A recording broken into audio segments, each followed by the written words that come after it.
If you continue to walk under the bridge in front of us, you arrive at the Royal Botanical Gardens, a 19th century complex of greenhouses.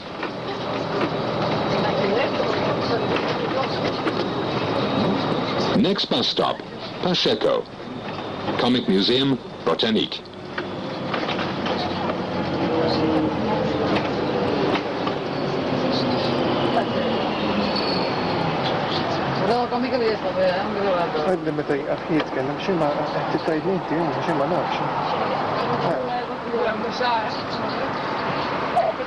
Temecula.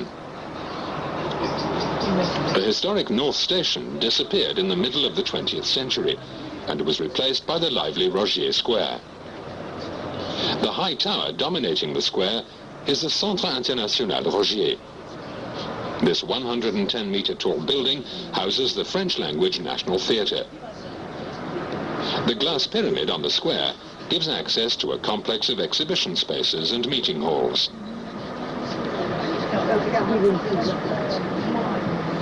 Next bus stop, Rogier Square.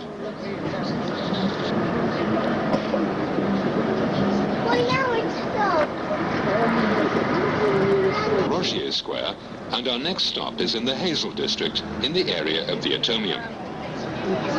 In front of us is the World Trade Center. The tower buildings are occupied by ministries, international banks, and technology companies.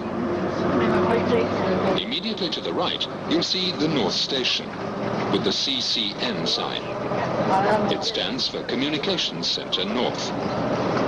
Housed under one roof is a train, tram, metro, and bus station. Anyone interested in railways can visit the Railway Museum. Every day, tens of thousands of people leave from here to different corners of Europe.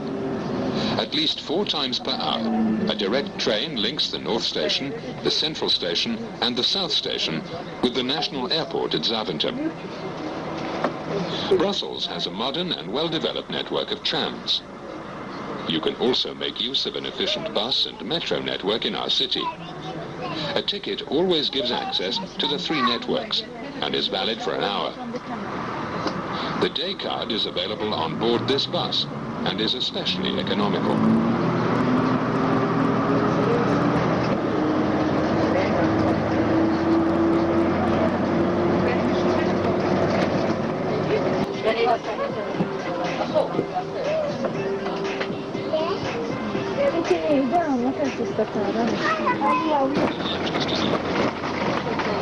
The showrooms take up an exhibition space of 175,000 square meters, and every type of new product imaginable is presented here. To the left is the famous Mini Europe. This is a beautiful collection of miniatures of all the important monuments in the European Union, displayed in the open air. Mini Europe is a real must for young and old. Is a copy of a typical Belgian village, welcoming you with its attractive facades, pleasant cafes and restaurants. A very nice place to visit, especially for young people and children. During the World Exhibition, the Hazel Palaces in front of us were the main exhibition space. They're still being used as a venue for major trade fairs. The Austrians, the French and the Dutch, to mention but a few.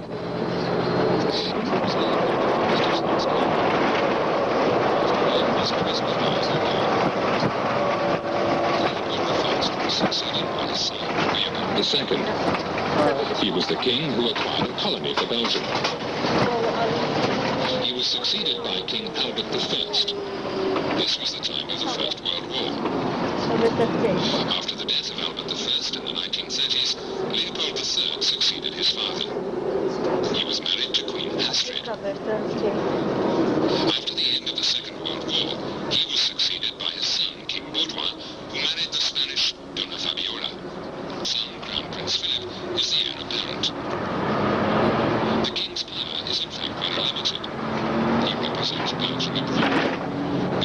But the parliament and the government determine politics in our country.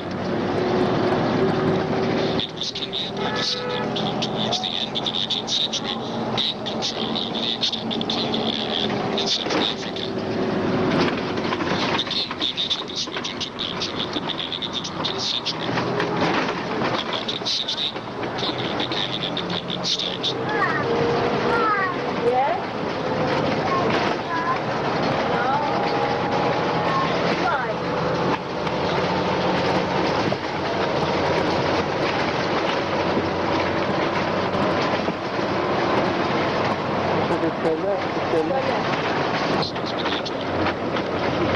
Brussels built the canal in the 16th century. Until then, the city could be reached by water through the Seine River.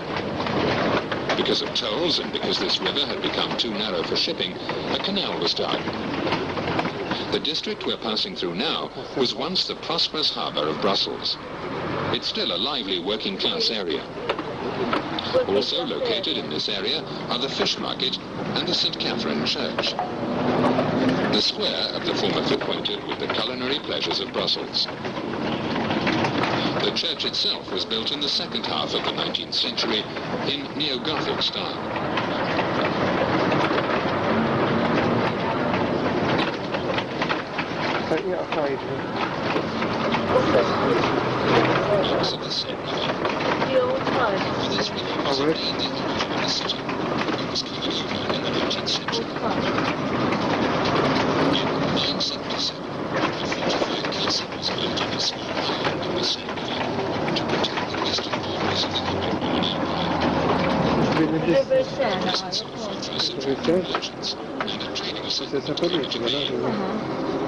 This explains why the Grand Place is still called Grote Markt, or Large Market in Dutch. The Grand Place was rebuilt by the various guilds of the city. When you visit the Grand Place shortly, you must take the time to admire not only the town hall, but also the many guild halls. Brussels lace, the quality of Belgian beers and Belgian chocolate have become world famous. Two of the guild halls in the Grand Place correspondingly house the Belgian Beer Museum and the Chocolate Museum. The Costume and Lace Museum is also located behind the town hall. The world-famous statue of the many companies is also located behind the town hall. One of the many legends says that the boy was the son of the Duke, who, during the siege of the city, eliminated a cannon, and hence saved the city, in the way that he still illustrated. The uniforms regularly used to dress the statue can be found on the Grand Place, in the City Museum, opposite the town hall. In a moment, you'll be able to see the Brussels Stock Exchange. In recent years, many trendy design and fashion stores have opened up in the area leading up to the Stock Exchange. Many Belgian designers currently rank among the world's finest. To the left of the Stock Exchange, you can see the covered ruins and the Museum of the Medieval Franciscan Church. Next bus stop, Stock Exchange, Grand Place.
Next bus stop, Brussels.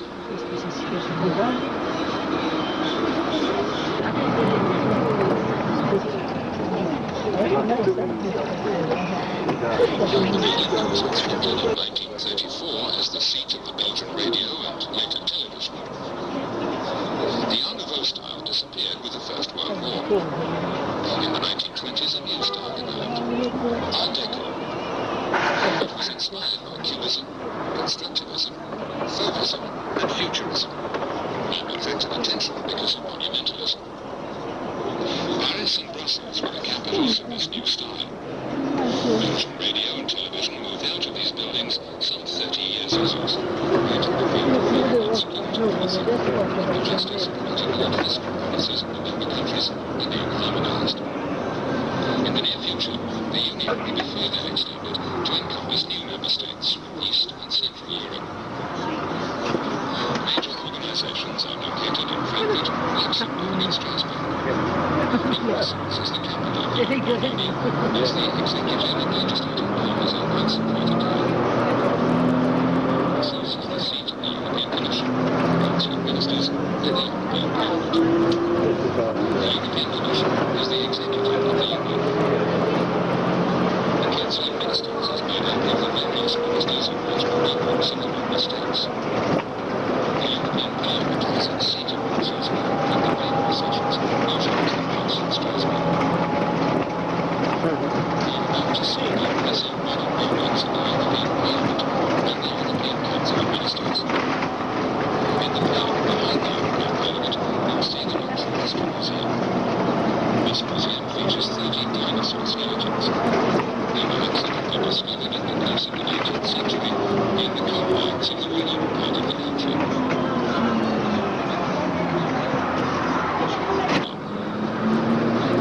We are now travelling to the Cinquantenaire Park, where we shall see Auto World, the Royal Military Museum, and the Royal Museum of Art and History.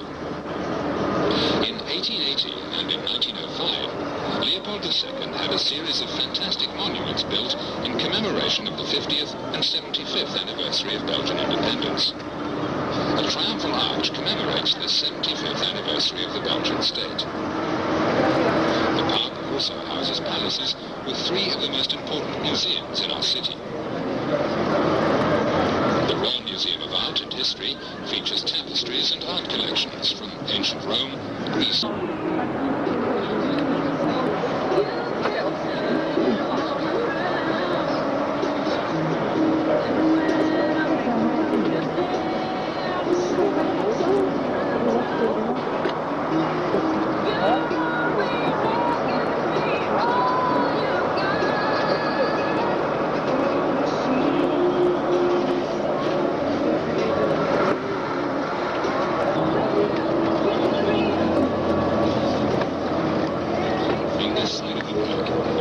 Left.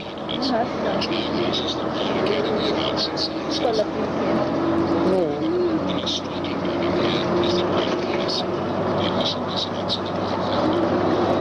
They actually live in the north of the city. You can see it in the course of this trip. The main meeting palace houses the dynasty museum, which provides a good deal of information about the history of the Royal dynasty.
Picture có thể không?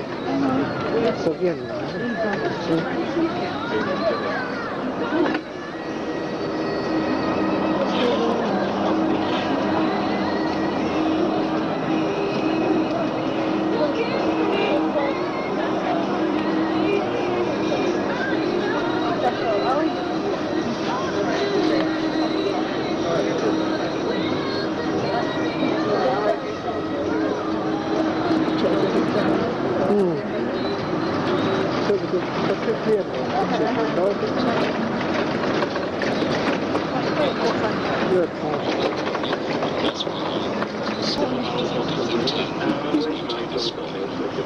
See its right here, and you can visit the building to Kaya lang dami.